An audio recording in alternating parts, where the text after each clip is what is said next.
So hello everyone, good morning सभी को। I hope कि मेरी आवाज़ प्रॉपर आ रही होगी। तो चलिए आज का लेक्चर स्टार्ट करते हैं। आज हम लोग बीपीएससी के जो भी पीवाईक्यू पूछे गए हैं क्वेश्चन केमिस्ट्री के, उसको कवर करेंगे। और देन इसके बाद हम लोग बायोलॉजी के जितने भी बीपीएससी टीआरई के एग्जाम में पूछे गए हैं क्वेश्चन, उन सबको हम लोग एनालिसिस करेंगे। तो चलिए आज का लेक्चर स्टार्ट करते हैं। फर्स्ट चैप्टर से हम लोग स्टार्ट करते हैं, एटॉमिक स्ट्रक्चर। देखिए, ये ऑक्सीजन का परमाणु द्रव्यमान है, ऑक्सीजन का एटॉमिक मास है। आप सभी लोग जानते होंगे ऑक्सीजन का एटॉमिक नंबर 8 होता है और उसका एटॉमिक मास 16 होता है। ये कब एग्जाम, कौन से एग्जाम में पूछा गया है, डेट भी देखिए नीचे मेंशन हुआ है। 21 जुलाई 2024 को टीआरई 3 में ये क्वेश्चन पूछा गया, वो भी 9th-10th के लेवल पे। देखिए कितना किस लेवल का क्वेश्चन आता है, इससे हम लोग को आइडिया लगेगा। तो चलिए आगे बढ़ते हैं। इसका जो ऑक्सीजन का परमाणु एटॉमिक नंबर होता है 8 होता है और इसका आउटर मोस्ट इलेक्ट्रॉन कितने होते हैं इसमें, 2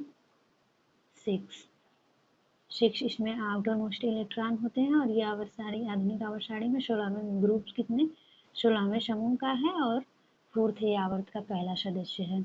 तत्व जिनके परमाणु के नाभिक में न्यूट्रॉन अनुपस्थित होता है। ऐसा कौन सा एलिमेंट है जिसमें क्या न्यूट्रॉन अनुपस्थित होता है, तो ये कौन सा है, हाइड्रोजन। हाइड्रोजन में न्यूट्रॉन अनुपस्थित होता है। जैसे कि आप लोग देखिए, ये 2 बार क्वेश्चन पूछा गया है, बिहार स्टेट में भी पूछा गया है और 64 बीपीएससी जो प्री है उसमें भी क्वेश्चन पूछा गया है। हाइड्रोजन परमाणु के नाभिक में कोई न्यूट्रॉन नहीं होता है, केवल एक प्रोटॉन होता है, क्योंकि इसका एटॉमिक नंबर 1 होता है। और अगर एक इलेक्ट्रॉन है तो फिर प्रोटॉन की संख्या भी सेम होती है। जैसे इलेक्ट्रॉन की संख्या इक्वल टू क्या होता है, प्रोटॉन की संख्या। प्रोटॉन की संख्या और हीलियम में 2 इलेक्ट्रॉन है। इसका एटॉमिक मास 2। न्यूट्रॉन निकाला कैसे जाता है, फर्स्ट ऑफ ऑल आप ये समझिए।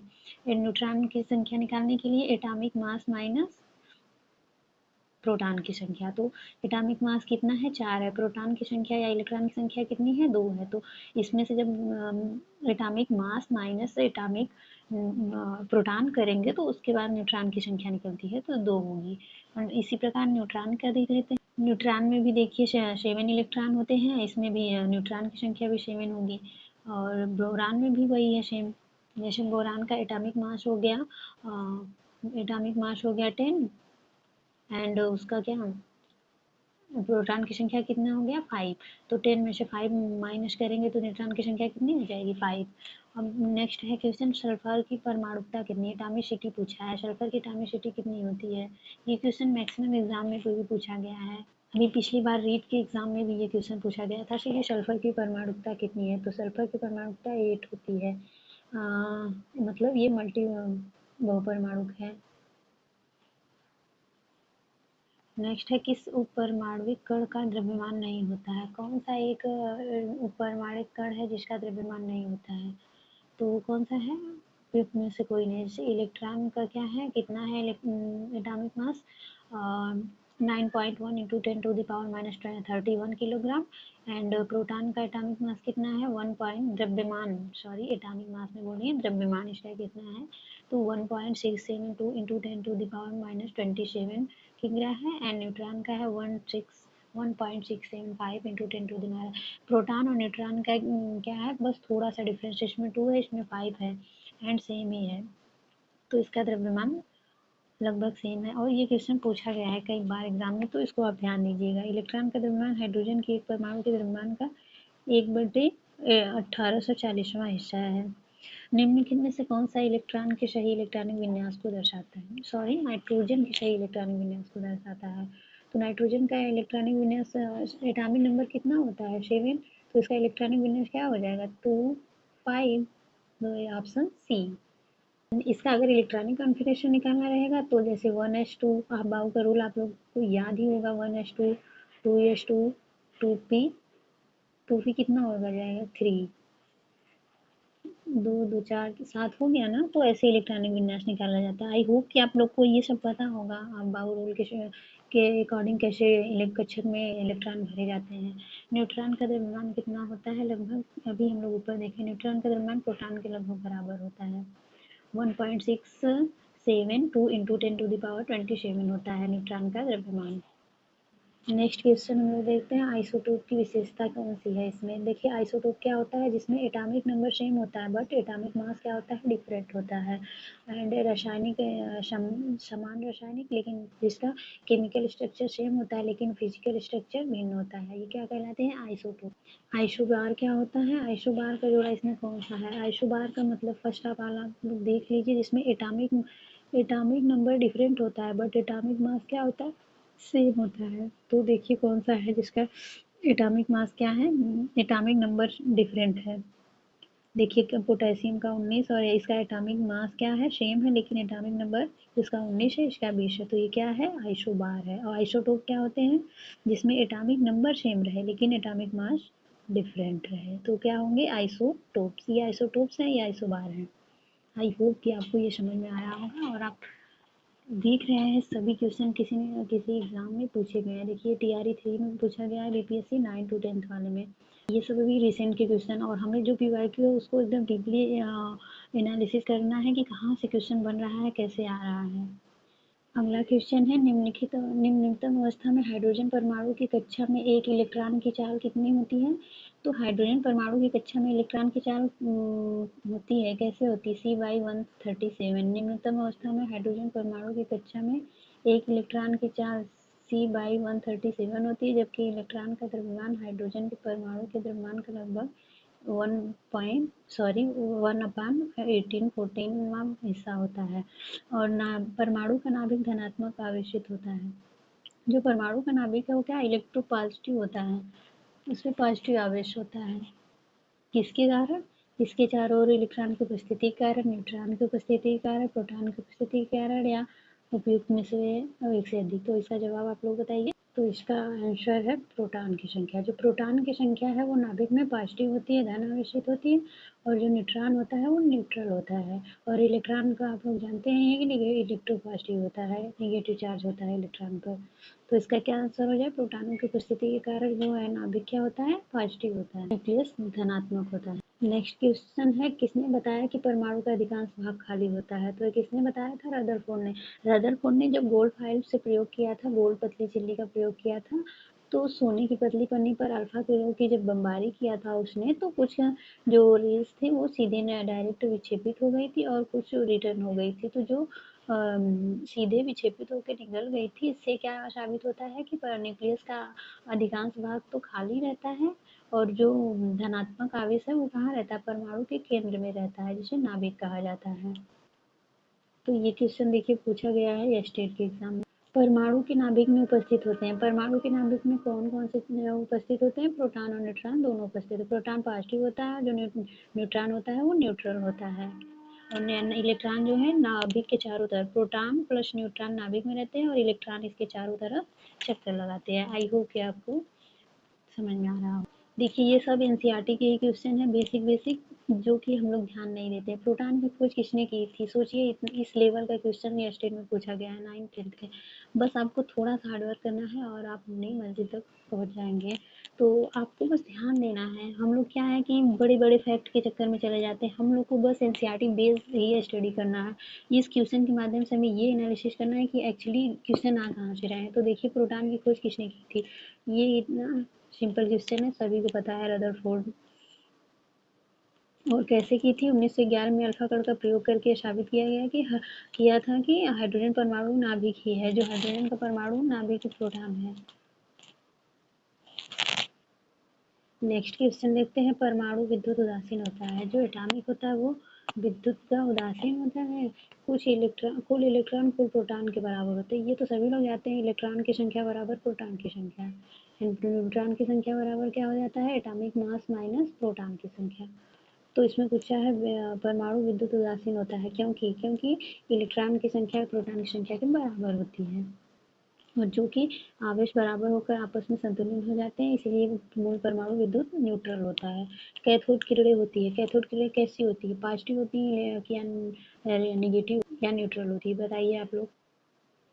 कैथोड जो होती है, कैथोड किरणें क्या होती है, ऋण आवेशित होती है। नेक्स्ट क्वेश्चन हम लोग देखते हैं, X1121 के परमाणु के नाभिक में न्यूट्रॉन की संख्या। हम आपको अभी आगे बताए हैं न्यूट्रॉन की संख्या कैसे निकाली जाती है। न्यूट्रॉन की संख्या बराबर एटॉमिक मास माइनस प्रोटॉन की संख्या। तो इसमें एटॉमिक मास कितना है, 23 है, और प्रोटॉन की संख्या कितनी है, प्रोटॉन की संख्या जानते हैं आप लोग, इलेक्ट्रॉन की संख्या बराबर प्रोटॉन की संख्या। तो इलेक्ट्रॉन की संख्या कितना है, 11 है, तो प्रोटॉन की संख्या भी 11 होगी। तो 23 में से 11 गया 12, तो न्यूट्रॉन की संख्या कितनी हो जाएगी, 12। बहुत ही सिंपल क्वेश्चन है। परमाणु नाभिक की त्रिज्या 10⁻⁻13 सेमी की कोटि की होती है। परमाणु कक्षक है, परमाणु कक्षक है वह क्षेत्र है जिसमें इलेक्ट्रॉन के पाए जाने की संभावना अधिकतम होती है। जिसमें वह क्षेत्र परमाणु जो ऑर्बिटल है वो क्या है, वह क्षेत्र है जिसमें इलेक्ट्रॉन के पाए जाने की संभावना अधिकतम होती है, वो परमाणु कक्षक है।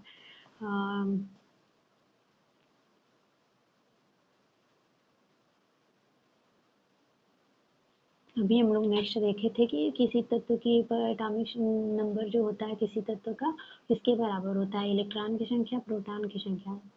तो प्रोटॉन की संख्या होती है जो परमाणु संख्या होती है। किसी तत्व की परमाणु संख्या या परमाणु क्रम उस तत्व के नाभिक में स्थित प्रोटॉनों की संख्या के बराबर होती है।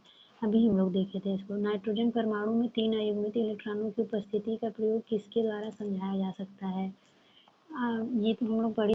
आई होप कि हुंड का नियम आप लोग जानते होंगे, जैसे कि इलेक्ट्रॉन पहले अयुग्मित इलेक्ट्रॉन जैसे 1s2 3p6 है, तो फर्स्ट ऑफ ऑल पहले आप ऐसे नहीं कि यही इलेक्ट्रॉन भर देंगे, P1 PX PY PZ है मान लीजिए, तो ये नहीं कि वो एक इलेक्ट्रॉन 2 इलेक्ट्रॉन नहीं, पहले आप हाफ फिल करेंगे फिर उसके बाद पेयरिंग करेंगे। तो अयुग्मित इलेक्ट्रॉनों की उपस्थिति को किसने समझाया था, हुंड का नियम जिसे कहते हैं। हुंड जी ने ये नियम दिया था कि अयुग्मित इलेक्ट्रॉन को कैसे फिलअप करना है। एक प्रोटॉन और एक अल्फा कण के विशिष्ट आवेशों का अनुपात कितना होता है, 2 संबंधी 1 होता है। नेक्स्ट क्वेश्चन है, निम्न में से कौन सा सही नहीं है। बोर का परमाणु मॉडल बहु इलेक्ट्रॉन वाले परमाणु के स्पेक्ट्रम के वर्णन दर्शाने में विफल है। बोर का परमाणु मॉडल जीमान प्रभाव को नहीं समझा पाता है। बोर का परमाणु मॉडल स्टार प्रभाव को नहीं समझा पाता है। बोर का परमाणु मॉडल इलेक्ट्रॉन को कण और तरंग के रूप में मानता है। जो बोर का परमाणु मॉडल है इलेक्ट्रॉन को पार्टिकल और वेव तरंग के रूप में मानता है, तो यही क्वेश्चन गलत है। एंड ये सब सही है। परमाणु मॉडल बहु इलेक्ट्रॉन वाले स्पेक्ट्रम को दर्शाने में ये विफल है। बोर का मॉडल जीवन प्रभाव को नहीं समझा सकता, सही बात है। बोर परमाणु मॉडल स्टार प्रभाव को नहीं समझा सकता, ये भी सही है, तो ये गलत है। इलेक्ट्रॉन नाभिक के चारों ओर ऊर्जाओं की वृत्ताकार कक्षाओं में चक्कर लगाते हैं, जिसे ऊर्जा स्तर कहा जाता है। इन कक्षाओं क्या है, K L M N। Hydrogen परमाणु की तीसरी कक्षा में इलेक्ट्रॉन का वेग कितना होता है, तो हाइड्रोजन परमाणु तीसरी कक्षा में इलेक्ट्रॉन का वेग 0.0726 × 10⁻7 मीटर पर सेकंड होता है। एक ड्यूट्रॉन है, एक ड्यूट्रॉन क्या है, एक न्यूट्रॉन एक प्रोटॉन युक्त नाभिक। जो प्रथम बोर कक्षा वाले इलेक्ट्रॉन से संबंध डी ब्रॉगली तरंग दैर्घ्य होगी। डी ब्रॉगली तरंग दैर्घ्य क्या होगी, 3.232 × 10⁻−10 मीटर होगी। नेक्स्ट है, इलेक्ट्रॉन के बारे में कौन सा कथन सत्य नहीं। इलेक्ट्रॉन एक कण है, सही बात है। इलेक्ट्रॉन तरंग के समान है, सही है। ये कक्षकों में घूमते समय ऊर्जा निकलता है, कक्षकों में घूमते समय ऊर्जा नहीं निकलती है, आई होप। एंड चुंबकीय क्षेत्र लगाने पर इसकी गति प्रभावित होती है, सही बात है। फ्रांस के वैज्ञानिक डी ब्रॉगली ने इलेक्ट्रॉन तरंग प्रगति का प्रतिपादन किया। इसके अनुसार किसी परमाणु में चक्कर लगाने वाले इलेक्ट्रॉन में कण और तरंग दोनों के गुण विद्यमान रहते हैं। जो इलेक्ट्रॉन में है, जो इलेक्ट्रॉन में क्या, कण और तरंग दोनों के गुण विद्यमान रहते हैं। और नील बोहर के अनुसार क्या कहा गया है, परमाणु के नाभिक के चारों ओर वृत्तीय कक्षाएं संभव है, लेकिन इलेक्ट्रॉन इन सभी कक्षाओं में नहीं घूमते। प्रत्येक इलेक्ट्रॉन के साथ उनकी गति और स्थिति के कारण ऊर्जा की एक निश्चित मात्रा निहित होती है। किसी एक निश्चित कक्ष में घूमने वाले सभी इलेक्ट्रॉन की ऊर्जाएं समान होती हैं। इलेक्ट्रॉन स्थायी कक्षाओं में घूमते हुए ऊर्जा का उत्सर्जन नहीं करते हैं। इस क्रिया में ऊर्जा का ह्रास नहीं होता, अतः इलेक्ट्रॉन के बारे में विकल्प सी सही है। हाँ, तो जो ये घूमते हुए ऊर्जा नहीं निकालते हैं। किसी नाभिक के चारों तरफ घूमते हुए इलेक्ट्रॉन की कुल ऊर्जा होती है कितना, शून्य से कम होती है। किसी नाभिक के चारों ओर घूमते हुए इलेक्ट्रॉन की कुल ऊर्जा का मान -13.6 eV ऋणात्मक होता है। कक्षाओं में क्रम से बढ़ने पर इलेक्ट्रॉन की ऊर्जा बढ़ती जाती है, अर्थात जो इलेक्ट्रॉन नाभिक के समीप होते हैं उनकी ऊर्जा कम होती है, और जो नाभिक से दूर होते हैं, जैसे ये हैं K L M N, ये सब कक्षक हैं, तो जो पास है इलेक्ट्रॉन और उसकी क्या है, उसकी ऊर्जा जो है कम होती है। जो जितने दूर है उसकी ऊर्जा उतनी ही अधिक बढ़ती जाती है। उनकी अधिक ऊर्जा होती है। परमाणु में बाहर निकालने पर ऊर्जा शून्य हो जाती है। इलेक्ट्रॉन के परमाणु से जब वो बाहर निकलते हैं तो उनकी ऊर्जा कम हो जाती है। अभी देखिए जो इलेक्ट्रॉन के यहाँ पास है नाभिक के, वहाँ से इलेक्ट्रॉन निकालने में ज़्यादा एनर्जी लगेगी, और जो दूर है यहाँ पे इसका मान लीजिए के एल एम एन एन कक्षक में अगर कोई इलेक्ट्रॉन है, इसको निकालने में कम ऊर्जा लगेगी, जो बल्कि जो परमाणु के न्यूक्लियस के पास है उससे इलेक्ट्रॉन निकालने में ज़्यादा ऊर्जा लगेगी। तो वही कहा गया है किसी नाभिक घूमते हुए इलेक्ट्रॉन की कुल ऊर्जा कितनी होती है, शून्य से कम होती है। नेक्स्ट क्वेश्चन हम लोग देखते हैं कॉपर की इलेक्ट्रॉनिक संरचना, इलेक्ट्रॉनिक कॉन्फ़िगरेशन क्या होता है। इलेक्ट्रॉन कॉपर देखिए एक एक्सेप्शन, वैसे थ्री डी जो होता है 10 होता है, 4s2 भरा जाता है, बट कॉपर के केस में कॉपर एक्सेप्शन है, इसलिए कॉपर में 4s में केवल एक ही इलेक्ट्रॉन जाता है। तो इसका ऑप्शन क्या हो जाएगा, 3d10 4s1 4s1। वैसे तो पहले s में 2 इलेक्ट्रॉन भरा जाता है, बट कॉपर के केस में ये एक्सेप्शन आप लोग को पता होगा आई होप। तो ये इसका आंसर सही हो जाएगा 3d10 4s1। पी और एफ कक्षाओं के लिए फ्रीक्वेंसी क्वांटम संख्या है, कितना होता है, जैसे S P D F. S में फ्रीक्वेंसी क्वांटम जिसे एल से प्रदर्शित करते हैं तो 0 होता है, पी का 1 होता है, और डी में 2 होता है, डी में 2 और एफ में 3 होता है। तो पी और एफ का पूछा है, पी में कितना होता है 1 एंड डी एफ में कितना होता है 3, तो 1 एंड 3, तो बी आंसर सही हो जाएगा। एजीमुथल क्वांटम नंबर क्या होता है, एल इक्वल टू 0 1 2 3, तो इसे एस पी डी एफ ऐसे लिख के निकाला। क्लोरीन के दो समस्थानिक होते हैं, क्लोरीन 37 एंड क्लोरीन 35, परंतु इसका परमाणु द्रव्यमान कितना होता है 35.5 होता है। यह दर्शाता है कि क्लोरीन 37 और क्लोरीन 35 का अनुपात कितना है, एक संबंधित 3। तो ये कैसे निकाला जाता है, आइए इसको देखते हैं।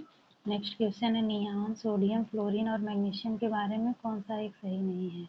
वे एक दूसरे के समइलेक्ट्रॉनिक हैं। जैसे नियान 20, नियान का परमाणु क्रमांक 10 और नियान में इलेक्ट्रॉनों की संख्या 10 है। सोडियम 23 प्लस सोडियम का परमाणु क्रमांक 11 और सोडियम में इलेक्ट्रॉन की संख्या 11 है, और सोडियम प्लस में इलेक्ट्रॉन की संख्या 10 है। फ्लोरीन का परमाणु क्रमांक 9 है, फ्लोरीन में इलेक्ट्रॉन की संख्या 9 है, फ्लोरीन में इलेक्ट्रॉन की संख्या 10 है।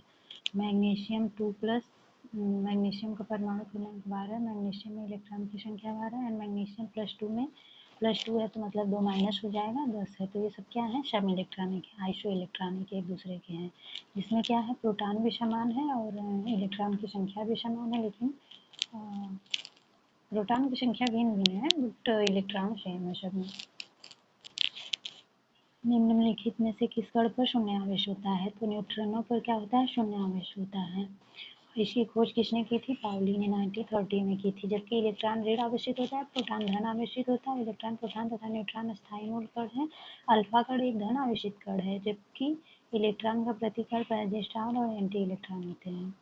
प्लूटोनियम न्यूक्लियोइड के नाभिक में Pu 94 242 के नाभिक में न्यूट्रॉनों की संख्या कितनी होती है, तो यही कर दीजिए, एटॉमिक मास में से प्रोटॉनों की संख्या घटा दीजिए, आ जाएगा इसका आंसर। तो इसका आंसर हो जाएगा 148। निम्नलिखित में से कौन सा कण आवेश रहित है, तो न्यूट्रॉन जो है आवेश रहित कण है। न्यूट्रॉन की खोज ब्रिटिश भौतिक वैज्ञानिक जेम्स चैडविक ने 1932 में की थी। न्यूट्रॉन एक आवेश रहित मूलभूत कण है जो परमाणु के नाभिक में प्रोटॉन के साथ पाए जाते हैं। इलेक्ट्रॉन की खोज गोल्डस्टीन ने की थी। अल्फा कण डब्ल्यू.सी. रॉन्जन ने किया था। न्यूट्रॉन की खोज जेम्स चैडविक ने, प्रोटॉन की खोज जे.जे. थॉमसन ने की थी। इसकी ट्रिक है ईटा पर नाच, आप लोग जानते होंगे।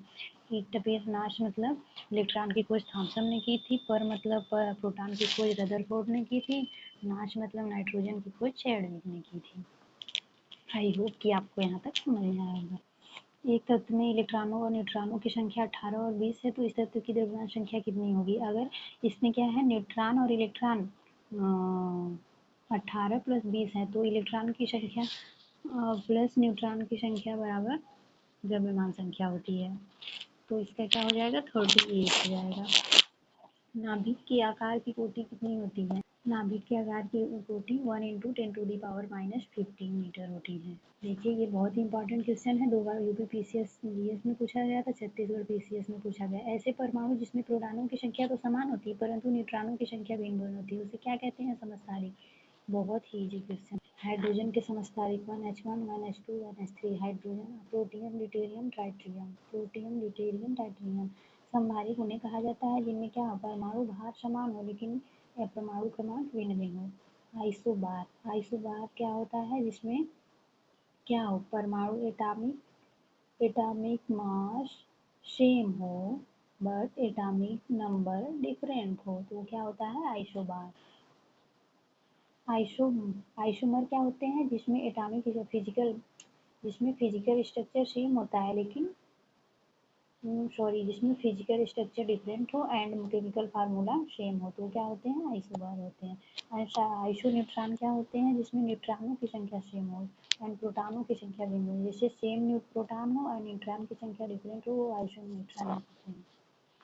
समस्थानिक क्या होते हैं, अभी हम लोग पढ़े हैं समस्थानिक। संभारित का जस्ट उल्टा होता है। संभारित में क्या होता है, परमाणु भार समान होता है, इसमें एटॉमिक मास समान होता है, इसमें क्या होता है एटॉमिक नंबर समान होता है, इसमें एटॉमिक नंबर समान होता है, बस इतना याद करिए हो जाएगा।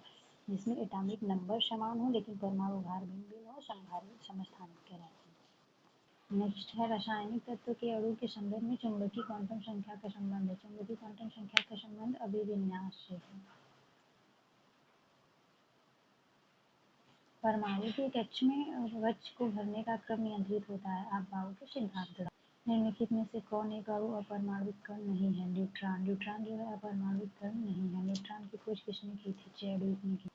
परमाणुई नाभिक किसने खोजा था? परमाणुई नाभिक रदरफोर्ड ने खोजा था। किसी भी परमाणु के केंद्र में नाभिक उपस्थित रहता था। परमाणु के केंद्र को ही नाभिक कहा जाता है। परमाणु के नाभिक में प्रोटॉन न्यूट्रॉन पाए जाते हैं, ये तो सभी जानते हैं। परमाणु के नाभिक में क्या होता है? प्रोटॉन और न्यूट्रॉन, ये तो सभी जानते हैं। एक परमाणु के केंद्र का धन आवेशित हिस्सा क्या कहलाता है? प्रोटॉन कहलाता है। और जो न्यूट्रॉन होता है न्यूट्रल होता है। इलेक्ट्रॉन क्या होता है? इलेक्ट्रॉन नेगेटिव होता है, न्यूट्रॉन न्यूट्रल होता है, इससे प्रोटॉन पॉजिटिव होता है। जिस तत्व के परमाणु में 2 प्रोटॉन, 2 न्यूट्रॉन और 2 इलेक्ट्रॉन हो उस तत्व की द्रव्यमान संख्या कितनी होती है? 4। प्रोटॉनों की संख्या प्लस न्यूट्रॉनों की संख्या बराबर क्या होता है? द्रव्यमान संख्या। तो 2 प्रोटॉन है 2 न्यूट्रॉन है तो कितना हो जाएगा एटॉमिक मास? 4। नेक्स्ट, निम्न में से इलेक्ट्रॉनिक कॉन्फ़िगरेशन धातु तत्वों के लिए। धातु तत्व क्या होते हैं? मेटल एलिमेंट क्या होते हैं? जो इलेक्ट्रॉन का त्याग करते हैं। तो ये इलेक्ट्रॉन का त्याग नहीं करेगा, ये एक्री गैस है, ये इलेक्ट्रॉन गेन करेगा, ये भी एक्री गैस। ये क्या है? धातु है। जो आउटर मोस्ट इलेक्ट्रॉन का त्याग करते हैं वो मेटल कहलाते हैं। तो कैल्शियम जो है धातु है। सो आई होप कि आपको यहाँ तक आप लोग क्वेश्चन को समझ में आया होगा। अब नेक्स्ट हम लोग अगले वीडियो में रेडियो सक्रियता, रेडियो एक्टिविटी के चैप्टर को कंप्लीट करेंगे। इसमें जितने भी बीपीएससी में पीवाईक्यू पूछे गए हैं इस चैप्टर से उन सब पीवाईक्यू को एनालिसिस करेंगे। ये सीरीज हमारी कंटिन्यू रहेगी। Thank you for watching.